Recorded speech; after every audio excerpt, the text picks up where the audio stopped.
आज चाहिँ तत्कालै 7 लाख रेडी गर्नुहोस् अनि तपाईँहरूको बिरामीलाई त्यही अनुसार मेडिसिनहरू महँगो मेडिसिनहरू चलाउनुपर्छ, होइन भने ढिलो भइसक्यो डिसिसन दिनै। हिजोदेखि नै भन्नुभएको, तर हाम्रो अब आर्थिक स्थितिको कारणले गर्दा हामीले फ्याट्टी डिसिसन दिन सकेनौँ। मेरो भाइ आइसियुमा राखेको आज 7 दिन हुन्छ। मेरो आर्थिक स्थितिको कारणले चाहिँ आज मेरो भाइको मेडिसिनहरू सबै बन्द भएको छ।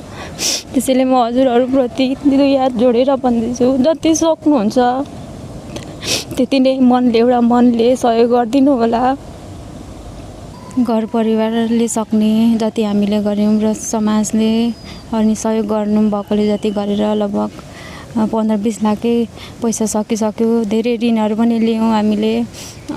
अब अन्तिम अवस्थामा केही उपाय नपाएर यसरी सहयोगको हात फैलाउन बाध्य भएको छौँ। ऋणमै हुनुहुन्छ? हजुर, ऋण पनि छ। लगभग कति हो त्यो होला ऋण? ऋण पनि 6 लाख जति नै होला ऋण पनि। मम्मी बाबाले यसो घुमाइराख्नु भएको छ ऋण। अब मैले गरेको जागिरले त कति पुग्छ, 8-10 हजारले।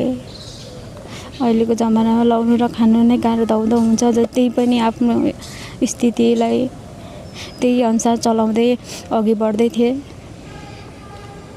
पढ्दै पनि हुनुहुन्छ फेरि, होइन? हजुर, पढिरहेको छु। आफू पढ्नु पनि पर्यो, बाबाआमालाई खर्च पनि दिनु पर्यो। हजुर, घर व्यवहार पनि थाम्नु पर्यो, होइन? सबै गर्नु पर्यो। अहिले अन्तिममा तपाईँ मिडियामै आउन बाध्य हुनुभयो।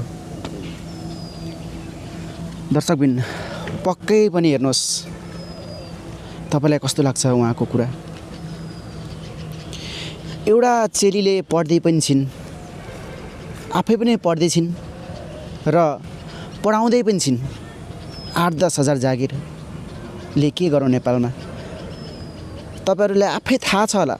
एउटा होटलमा पस्नुहोस्, तपाईँले कफी 2-4 खानुहोस् साथीभाइसँग, 8-10 हजार सकिन्छ।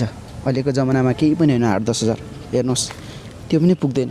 यी चेलीले 8-10 हजार चाहिँ तलबले कसरी पुर्याउँछिन् होला? त्यो पनि हिँड्दै काम गर्दै हेर्नुहोस्, आज एक्कासी यो परिवारमा कालो बादल छायो, वज्रपात पर्यो। हेर्नुहोस्, अब के गर्ने? उपाय नभएपछि सहयोगी दातासम्म हात फैलाउनका लागि उहाँ बाध्य भएका छन्। अघि पनि भनिसके, उहाँ रहरले होइन, बाध्यताले। पक्कै पनि यो भिडियो सम्पूर्ण सहयोगी दातासम्म पुर्याइदिनु होला, सेयर गरिदिनु होला, कमेन्ट गरिदिनु होला। जति तपाईँले सेयर गर्नुहुन्छ, कमेन्ट गर्नुहुन्छ, उहाँ बहिनीले पक्कै पनि एउटा सहारा पाउँछन्। उहाँको आँसु रोकिनेछ, उहाँको आँसु पुछिनेछ।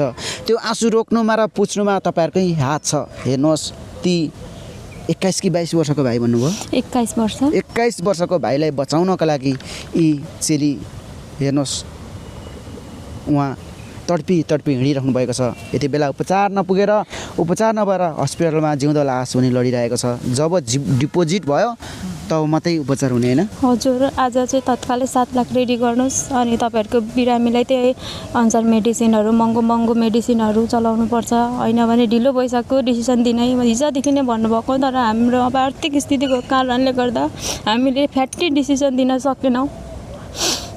अब 7 लाख 6 लाख भनेको हाम्रो लागि ठुलो कुरा हो। अब 8-10 हजार हुने मान्छेसँग त्यो 6 लाख 7 लाख भनेको नर्मल कुरा होइन। त्यसैले के गर्ने केही नगर्ने यो स्थितिमा म।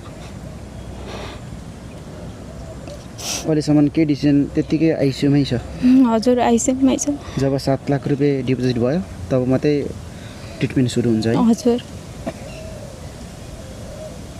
अब के लाग्छ भने तपाईँले भाइलाई बचाउन सक्छु या सक्दिनँ जस्तो लाग्छ? अब त सक्ने नसक्ने भन्दा पनि अब सकभर चाहिँ अब आफ्नो स्थिति हेरेर चाहिँ पछाडि सर्न मन लाग्छ, हार नै खान मन लाग्छ। तर अब केही मनले सहयोग भन्ने कुरा मागेर देऊ यति उति भन्ने कुरा होइन। अब सम्पूर्ण सबैजनाले एउटा मनले सहयोग गर्नुभयो भने अवश्य पनि मेरो भाइलाई केही सुधार आउला के निको होला भन्ने आशले नै आज यहाँनिर आएको छु।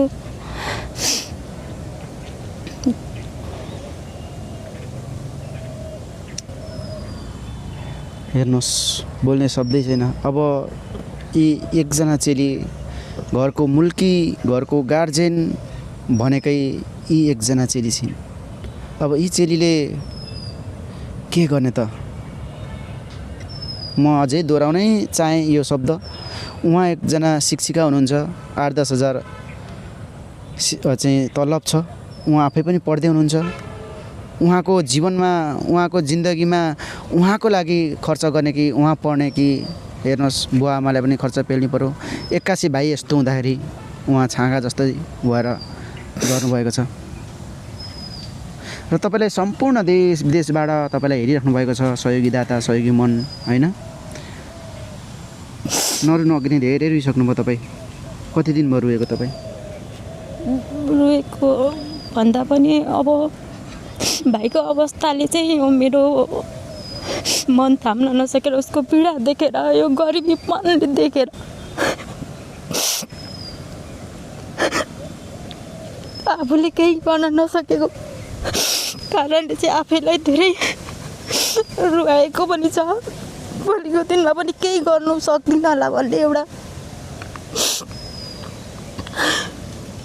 सोचले आफैलाई भित्रभित्रै मारेको छ। केही छैन, अब त्यही एउटा भाइ हो। उसको पनि सोच होला, विचार होला। अब दिन प्रतिदिन भन्छ अब म छिट्टै निको हुन्छु होला दिदी भन्छ उसको बोलीले। त्यस्तो भन्छ है? हजुर।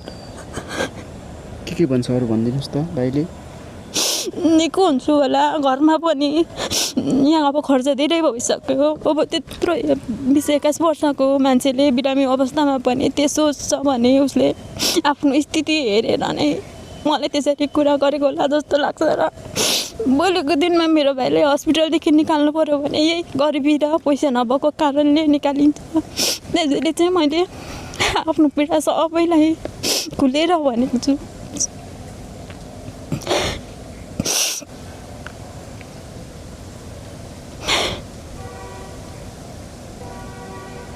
गरिबीको पीडा पक्कै पनि बहिनीको कति वर्ष पुग्नुभयो? म 27 लागे। के पनि नाम भन्नुभयो? सरिता तामाङ। सरिता तामाङ 27 वर्षीय कि सरिता तामाङको कुराले जो कोहीको पनि आँसु झर्छ। हेर्नुहोस्, गरिबपनले गर्दाखेरि आज केसम्म हुँदो रहेछ मान्छेको जिन्दगी। पक्कै पनि कोही अजम्बरी त छैनौँ।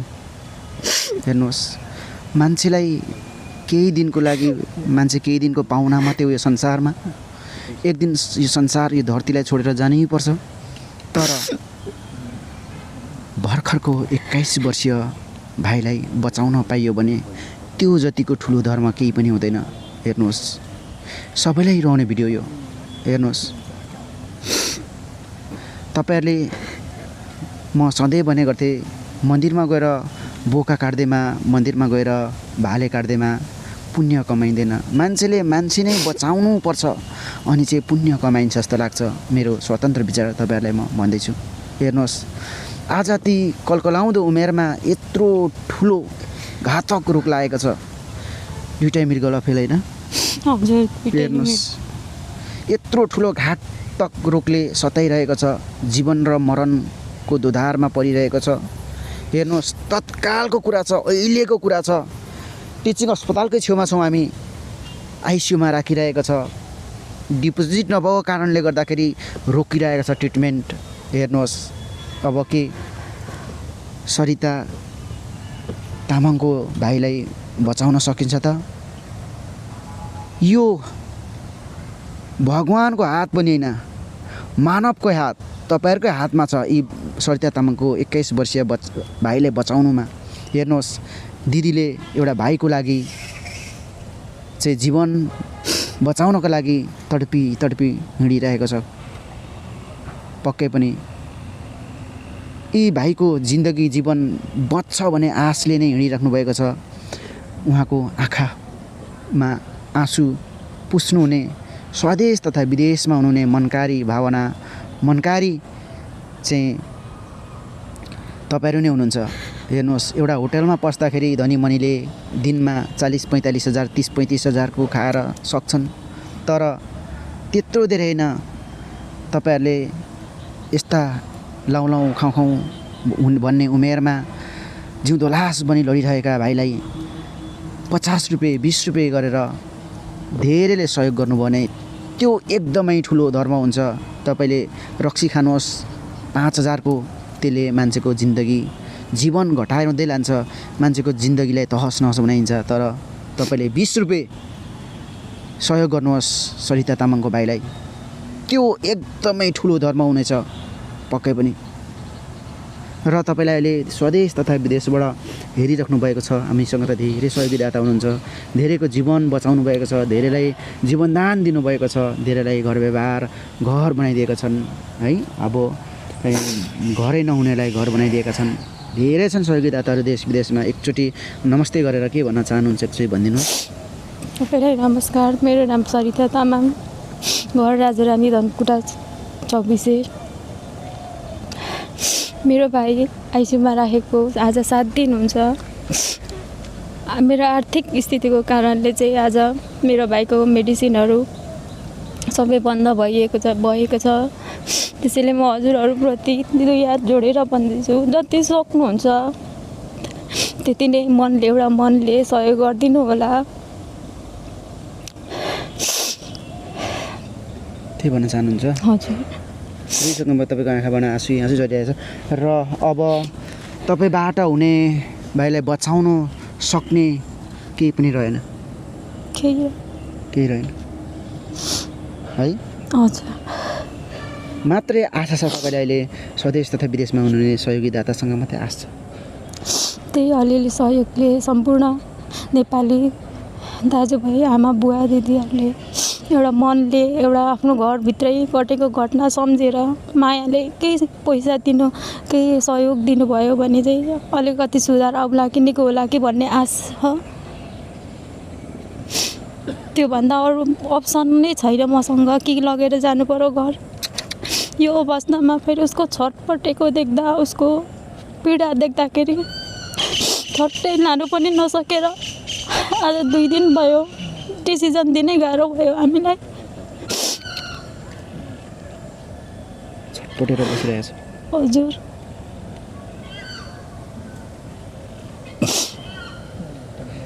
कति सङ्घ संस्थाहरूले सहयोग गरेन? कुन सङ्घ संस्थाहरूले गर्यो सहयोग तपाईँलाई?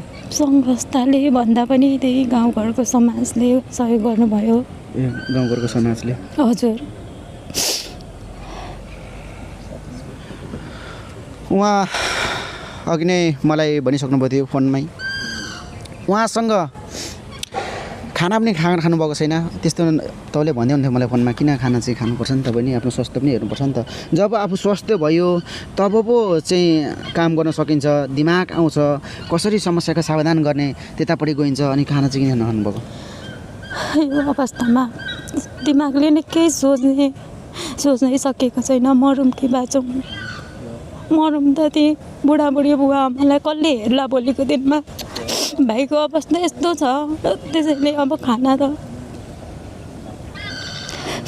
खानु मनै लाग्दैन, तर घर परिवार सोचेर एउटा हौसला, आफूले पनि हार खायो भने कसले गर्देला भन्ने सोचले चाहिँ अघि बढिरहेको छु। म के भन्न चाहन्छु भने बोल्ने शब्दै छैन। अब उहाँको अब स्थिति नै छैन केही, एकदम चाहिँ विपन्न परिवार पनि भनिसक्नुभयो, आर्थिक अवस्था कमजोर भनिसक्नुभयो। अब योभन्दा हामीले भन्ने बाटै छैन। मात्रै आशा छ अब स्वदेश तथा विदेशमा रहनुहुने सम्पूर्ण मनकारी नेपाली भावना, नेपाली मनसँग मात्रै आश राखेर उहाँले यो शब्दहरू बोल्नुभएको छ। र तपाईँले अब खाना खानुपर्छ, यसरी खाना नखाइकन बस्नुहुन्न। तपाईँले खाना खानुभयो, तन्दुरुस्त बन्नुभयो भने पो तपाईँले केही कामहरू गर्न सक्नुहुन्छ, दिमाग घुमाउन सक्नुहुन्छ होइन। रोएर समस्याको समाधान हुँदैन।